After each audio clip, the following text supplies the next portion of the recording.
me. Assalamu alaikum, shalom. Thank you very much for Women Waging Peace for inviting me today to join you on this very special occasion.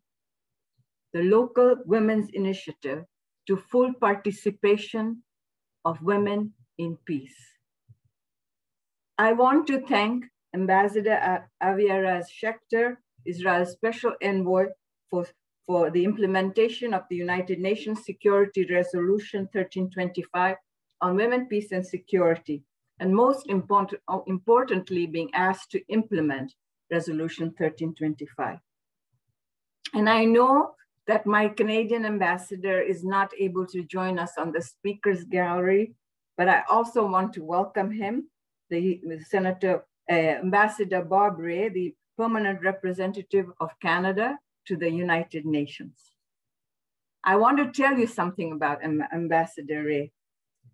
He is our pride and joy because many times alone, he has stood up for human rights and more importantly, for women's rights. I want to share a story with you. A few years ago when I was in Sri Lanka, the officials there kept saying to me, do you know Bob Ray? Do you know Bob Ray? And I kept telling them, yeah, I knew him. He was my friend. And they would say, you don't know enough him. You know, he came here and was teaching us about federalism, but he didn't teach us, this is what we do in Canada. This is what happens in Germany. He came here and said, okay, I want to hear from all of you. And I want to find out how we can have a Sri Lankan federalism. So my ambassador is very much aware of the issues of women and people generally. And so I'm proud to share this stage, and I'm sure he'll be able to join us a little later. I'm also very touched today that my friend Mazal, who I've known for many years, asked me to be one of the speakers. And thank you, Women Waging Peace. I remember as if it was yesterday when I became a senator in 2001. I was invited by Ambassador Haim Diwan to participate in an event where young men and women were brought from Gaza and from Israel. And when they first came, they were gingerly, they were not so communicative. But when I saw them, it was like they were brothers and sisters, and they were really respectful of each other. And they had been there together for a month. And what I learned is people are people. If you put them in a peaceful situation, they will find ways to respect each other. They will find ways to talk to each other. Having learned from that experience, Ambassador invited me to go to Haifa, to one of the events Mazal was organizing, as a participant. Before I knew it, I became a panelist, and then I became the keynote speaker. And I found out I was the keynote speaker because of security reasons. Many people were not attending. I also was very reluctant. And my daughter looked at me and said, Mom, you are chair of Women, Peace, and Security. You have to go where there is conflict. You have to support the women. And I'm so happy I went, because there I learned how important it was for me, a Muslim woman, to speak with my sisters of Jewish faith. We too could come together, join hands, and tell the world, we want to stop the conflict.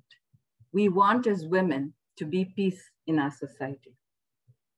I learned a lot from that event. And I came back and I asked my Prime Minister Chrétien and the Minister of Foreign Affairs if I could go back and arrange roundtables between Palestinian and Israeli women around Israel and Palestine, and then for all these women to come to Jordan.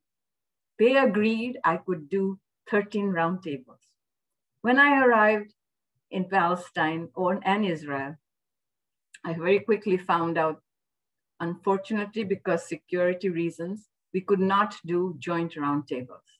So we changed it, and we had roundtables amongst in the country. So we had roundtables in Tel Aviv, where we insisted on inviting women from the settlements. And it was a real eye-opener for all the attendees because they had to talk to each other. And the women from the settlements told me, we've never come to an event like this.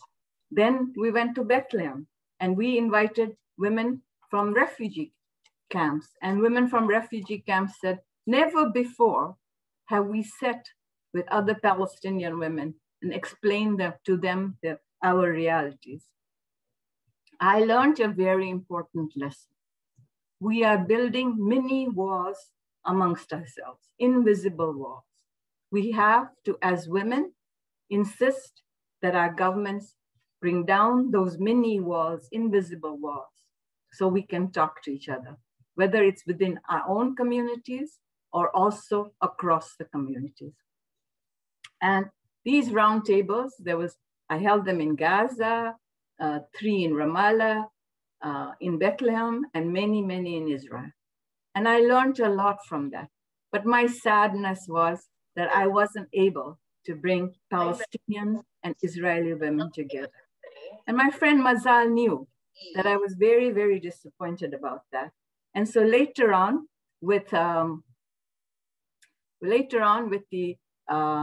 Ambassador Himes and Mazal's help, I did return, and we had an event in Haifa with Palestinian women and Israeli women. And when they first came, there wasn't much talking. They were sitting in their own corners, talking to each other very slowly because there was nowhere else to go over the 4 days. They started talking to each other. I can't tell you that they became friends at the end of 4 days. That's not enough. There's lots of pain on both sides. But I can tell you, there was an understanding that my son doesn't have any water to drink, and your child is swimming in a swimming pool that I can see. 2, when I put my child on the bus and then I hear of a suicide bomb near her school, what pain I go through. There was an understanding of the realities. And that is what Women Waging Peace is trying to do. We do not want any more wars. As you heard in the video, women saying, one round of fighting to next, we want to support the views of both sides. That is a very, very powerful message. I believe that in the end, I have absolute faith in believing that in the end, it will be Israeli and Palestinian women who are going to say, stop, stop. We've had too many wars. We've lost our sons. We've lost our daughters. Enough. We now have to sit down and arrive at peace. It's never easy. I know that. It's never easy because there is a lot of pain on both sides. But we know that there is no other solution. Since that time, I would have absolutely believed that we can fight wars with the most fancy military equipment. But sooner or later, we are going to have to sit and talk to each other and reach a compromise. There is no other solution. Wars do not resolve conflict. Talking around the issues resolves conflict. Now, what Women Waging Peace is continuing to implement is where women have to be included in peace processes. This is what Women Waging Peace wants to achieve. And I pray that in my lifetime, that will be possible. I have seen, and I've seen many, many conflicts. I'm a child of a refugee. I myself am a refugee. I know what it is like. But in every conflict that I've seen, sooner or later, we have to sit around a table and reach a solution. Being here today, I am very happy to say to you that there is progress and courageous women around the world are making progress. It may not be the big progress, but it's the little things that women are achieving to show the way that we can have peace for our children and grandchildren. I truly have always believed in the power of women to resolve conflicts and I have witnessed it many times throughout my work with civil society and governments. Indeed, it is the Irish women who inspired me to do the work. Nobel Peace Laureate and Northern Irish Mayor Ed Corrigan said, and I quote, "If we want to reap the harvest of peace and justice in the future, we will have to sow seeds of nonviolence here and now and in the present." Close quotation. I have always held that close to my heart, as I truly believe that that is what has to happen in Israel and Palestine. To stop wars, we have to start talking. I have often said when I was at the roundtables, we can have the most fancy military equipment. That's not going to resolve and bring about peace. We need to have a short wooden table, a small wooden table around which we are squeezed together and we are forced to find a peace. There is no other way out. I have always been a believer of women in bringing peace for a genuine and lasting peace. And I'm not just saying this. I was an envoy to Sudan, and I saw the opportunity and the power of women to bring about peace. I worked with Darfurian women. We were setting up the peace process, and I was asking, where are the women? Where are the women? And I kept being told, we can't involve the women. It will just mess up the process. But since I had at that point the power to have an influence on the peace process, I insisted that the UN, just as it was picking up 17 men from asylum, seeking asylum in Europe, to bring them to Abuja, Nigeria, that they would bring 17 women from refugee camps in Sudan, in Darfur, to the peace process. And happily, the mediator, Salim Salim, former president of Tanzania, agreed. My friends, these women change the complete course of negotiations. When the negotiations would bog down on who would get a river or which side would have access to the river, I'll never forget this. A small, short woman got up and said, stop fighting. Because when I was a little girl, I used to go and fetch water from that river. Since I've been married, that river has dried up. There is no river there. That was the end of the dispute. There was a dispute about where the children would walk or which would be the boundary. And another woman said, stop. You can't even talk about that until we clear the mines in that area. Do you know how many children we have lost who have walked on those mines? That is the power of when a woman is at a peace process. We all know that women are the eyes and ears of a community. They know the pulse of the community. They know the life of the community. Women are the ones, they know the community like the back of their hand. And they bring a perspective into the negotiations that men are often not aware of. And that is why I salute Ambassador Aviva for being the spokesperson on Resolution 1325. We need more women like her. And I know my ambassador, Ambassador Barbre, will also be our ally because he also truly believes in this. Because peaceful negotiations, conflict resolution, and figuring out a way of an impasse were always a woman's strength. In Yemen, as in Sri Lanka, mothers proved capable of the impossible. Thousands of Yemeni women from both sides of the conflict were being forcibly disappeared. Some men were being taken by the Houthis and some men were being taken by the Yemeni government. I said women, I meant men. Mediation efforts by the United Nations envoys, the Red Cross, and many other international organizations have not been successful. No one knew where the boys were. It was the women from both sides who got together and were able to find some of the boys.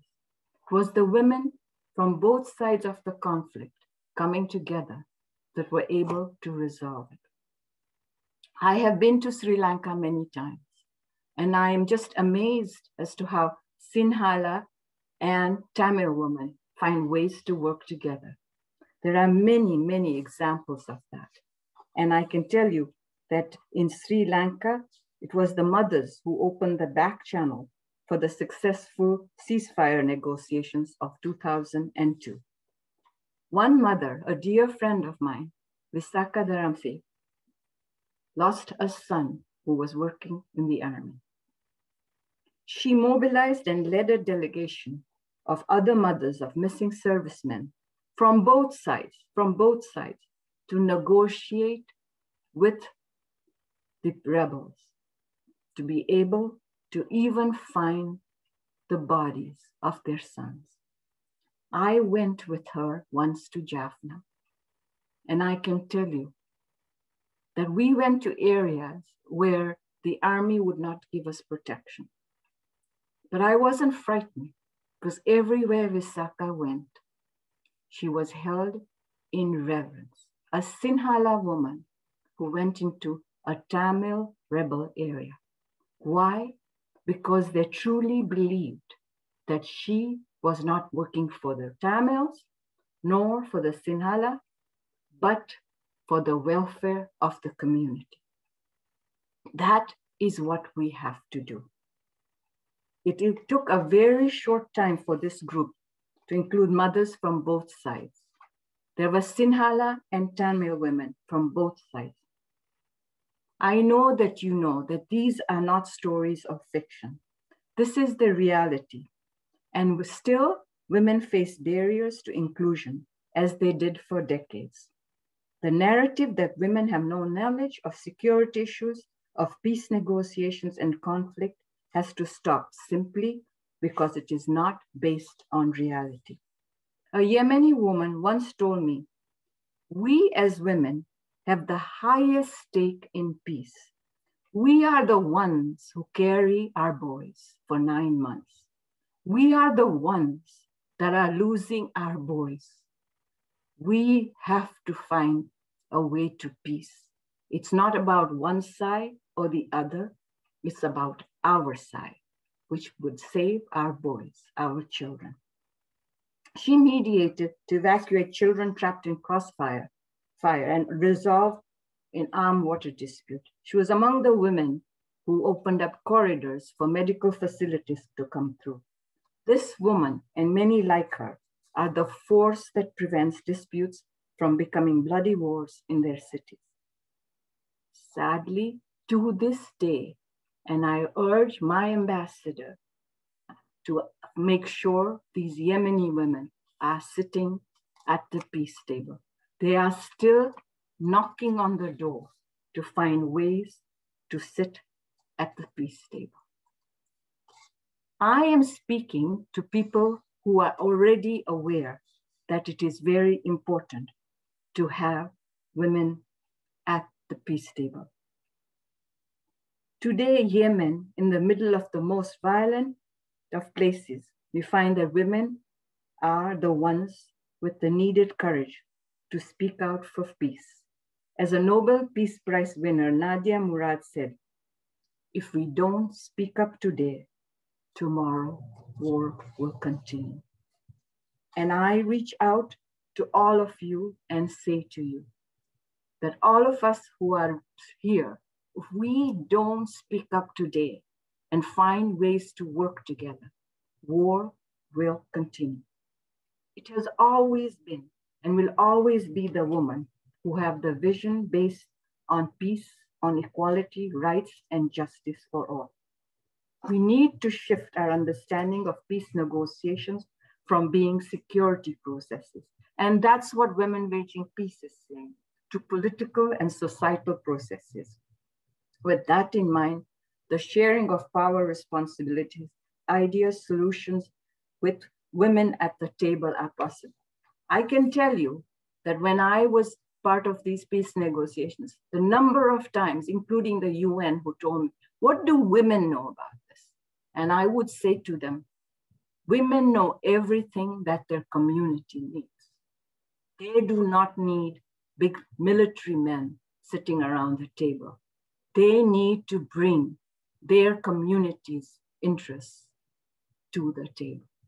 So for all of you who are listening, I know I'm speaking to the converted, but for all of those who are listening, I reach out to you and say, a time has come when we have to find a way to bring peace for my Palestinian sisters, for my Israeli sisters, because when there will be peace there, I assure you, there will be peace for all of us. Thank you very much.